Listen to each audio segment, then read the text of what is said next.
Hi, my name's Rick Hamilton. I'm an artist with Portland Art Gallery, and I'd like to tell you a bit about some of my paintings today.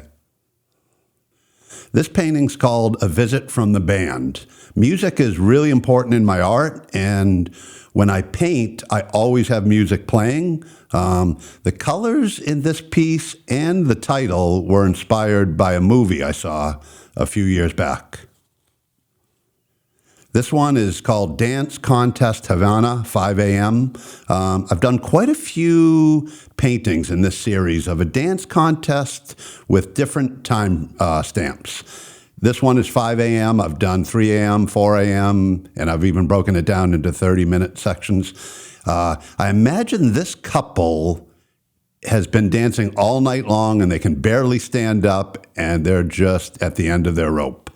Now, I use the number 104 in almost every one of these. I started with that completely random, but that number is just carried through every piece.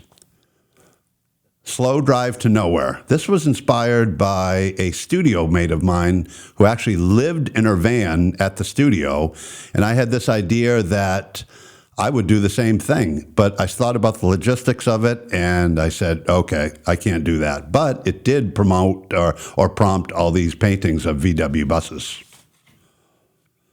Jazz Soulmates.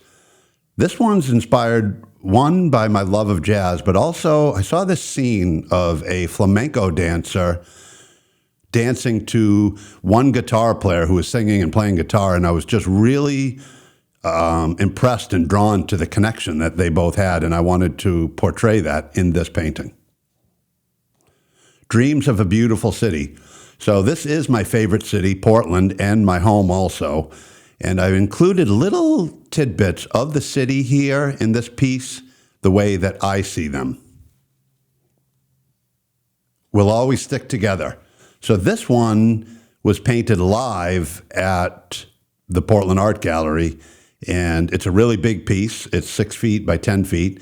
And it just is inspired by, number one, what I see as such hard work by people that are dancers, and the teamwork and the camaraderie that they have together. Maine, we love you. I've wanted to paint Maine scenes for a long time. I just had to get them right in my head and through my hands so that I'd portray it the way that I wanted it to be. And this is one of those. And this piece also includes one of my favorite things that I do in my work, and that's to write on my paintings. All-weather fishing party. I've always been impressed with the history of lobstering in Maine and how it requires such hard work and dedication. And those are two things that I really use in my art process. And I also really love the perspective that I did on this with the clothing in the lobsterman. Still dancing. I have an artist friend that used to paint cows, and he would paint them very realistically. And there was something about the perfection that he put into his work that I really wanted to poke at. So I just painted this really wild-looking cow, and I loved it so much that I kept going, and I think it's been about 6 years, and I'm still painting cows in that same way. Fisherman Kings. I use a lot of crowns in my work, not really as a symbol of power or royalty, but I use it more as a symbol of humility, almost as if these fishermen are questioning the worthiness that they have to wear a crown. And it also includes another new thing I've been doing, the blue lobster. Thank you very much for listening. I'm Rick Hamilton, an artist with Portland Art Gallery.